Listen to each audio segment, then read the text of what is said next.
Hello everyone and welcome back to the Plays of the Week for the Elite Battle League Week 4.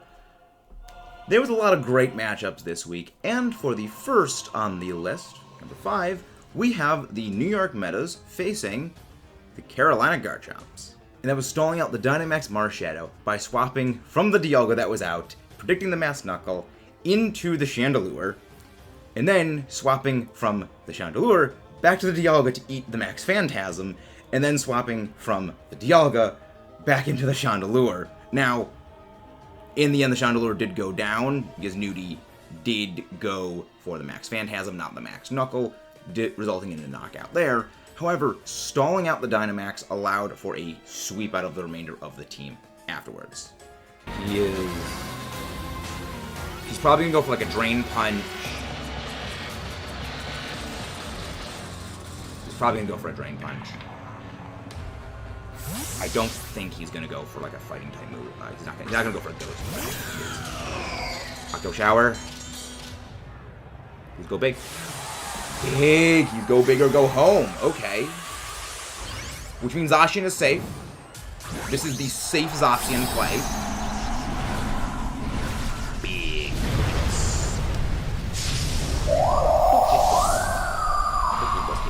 Okay. Alright. Knuckle. Immunity. Okay. But again, now the problem is it's Max Phantasm.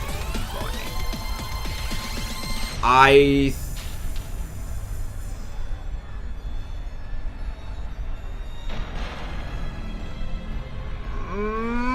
don't want to do this. I don't want to risk it. But I gotta do it. It'll be Max Phantasms again next turn. I mean, something's going down anyway. I'm not going to do a sweep out. I can't do the sweep out. Phantasm isn't going to do too much damage to me. It might even knock out from the range. Yeah. That's going to knock me out next turn. I mean,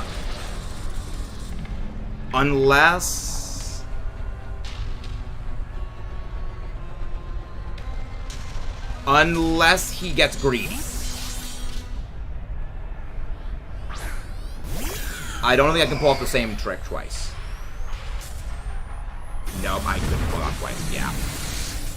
In the 4th place spot, we have Game Reviews versus NateTube, the Walton Wingles facing off against the Detroit Luxrays, and the Detroit Luxrays using the Comfey to take out the Dynamax Mewtwo after it took out their Dynamax play.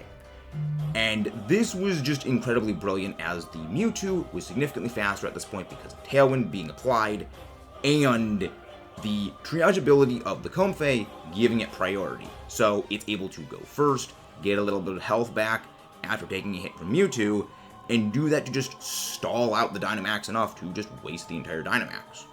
It was a great play. I completely forgot about the Tailwind being set up on his end. Does a little chip damage, which is fine here.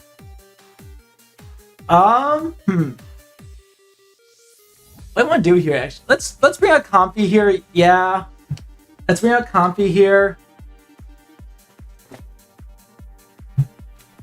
Let me think about this real quick, actually, because let's see here. I want to look at my... Wait, no, we're not swapping. I want to look at... Special defense is 130. Mandy's was at... I mean, it was super effective as well, so what was Mandy's at? 116, super effective though. That's the thing. Calm. Well, no, I would rather actually just. Yeah, I would actually rather just Draining Kiss here. I don't want to even waste my time with the Calm Mind here, especially since I do get like priority or whatever. Yeah, that's fine. That's fine. Well, at least now it's gonna be an answer for me. Would I be able to survive this? And the answer is yeah. Okay, I would have been able to survive it. Okay, that's fine. That's fine. Tailwind petered out, which is fine with me. His Crobat is still in the back burner, though, which is something else I keep in mind as well. I wonder if this might give me it. Well, no, he might. Is the hill going to go bye-bye here? Is the hill going to go away here? I think the hill goes away here, actually. Yep, hill goes away here. So, Sir Jeff, I salute thee, good sir.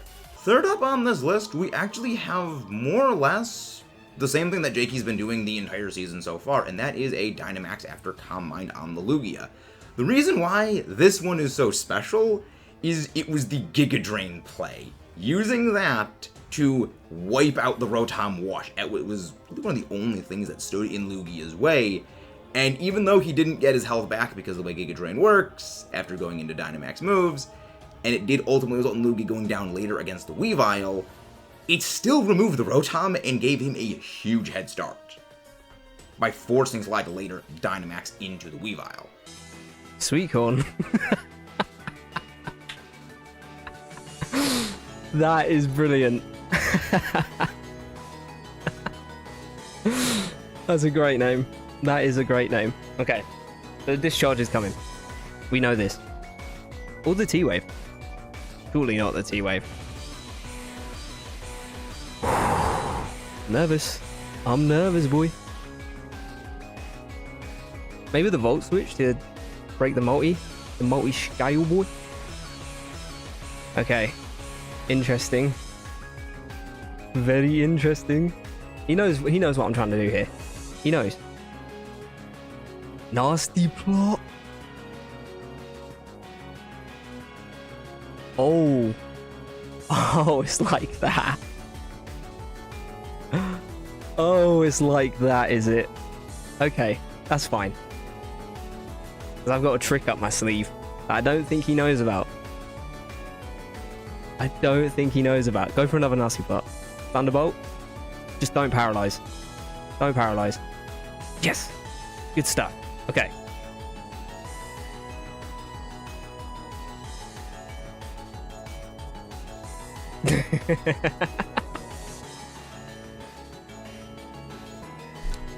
Here's a strat. Hopefully this kills. We'll gain all the HP back to multi-scale. That's the plan. That is the plan. We will see.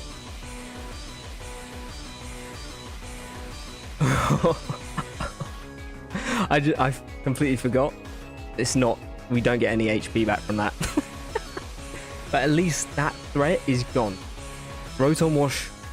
I didn't know what to do. Second up on this list, we have the DC Starmies taking on the Florida Rowlets, and it was the switching in the Solgaleo into the Swagger, but keeping in the Solgaleo for the remainder of the fight. Swagger gives you a 2-stage boost to your physical attack, but it makes you confused. So if you hurt yourself in confusion, you take a lot more damage. This was a huge play on Timmy's part and the DC Starmie's part, because Solgaleo is pretty scary as is. Solgaleo, with a +2 to its physical attack, is incredibly scary, and it just allowed him to eat through the remainder of the Florida Rowlets team. His Shiinotic has Strength Sap, Light, Dazzling Gleam, Energy Ball. Okay. Let's go into Kitty. It's probably going to Strength Sap here, but that's okay. He probably predicted this switch, which again is fine. It happens. Swagger! Uh-oh! Good and bad. Good news is, our attack is +2. Bad news is, we're confused. Alright, let's just try to get this out of the way. Shiinotic can be very, very annoying.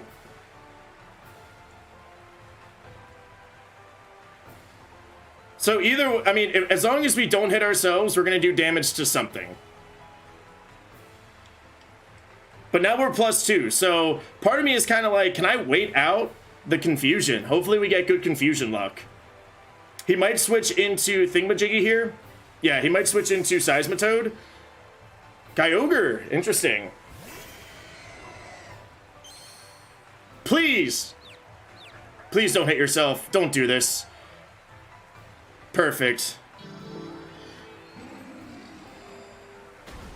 Perfect. Alright, Kyogre's down, which is nice. I wonder if he did that to get a clean switch in. I'm not sure. And last up on the list, we have the Essex Espeon taking on the Texas Tyranitar and pulling off that Ditto Close victory with Ditto, Gyarados, facing down, regular true Gyarados. The Dynamax here was absolutely essential because there actually was a chance if the speed ties did not work out that way and he used his Dynamax. Previously, the true Gyarados used by the Doorman could have taken out the Ditto Gyarados. But because it was able to Dynamax, it ensured there was no chance. Even if the 50-50 coin flip speed tie was lost, the Ditto Gyarados would just win that fight. And picking up PokéPidge's first win of this season with an excellent play. Just get a little bit of chip damage in. Chip damage better than no damage. So his Dynamax turns are done. I haven't looked into whether Ditto can Dynamax as the other Pokemon. I'm sure I don't know if it can or not. I think it can. I mean, we'll find out, won't we? Because that's the plan. See how his Dynamax moves. Go in with Derek, Ditto. And hopefully Dynamax and play him at his own game at the end. We'll see. Because it copies the stat changes. So thank you for those stat changes. I'm sure it does anyway. Hang on, that's the wrong one. So you've got +1 attack, +2 speed, +1 attack, +2 speed. So now we're going to Dynamax ourselves with a max airstream. Because even if we're outsped, we might be able to survive a move. Goes down to a speed tie. Probably. So we'll see how this works.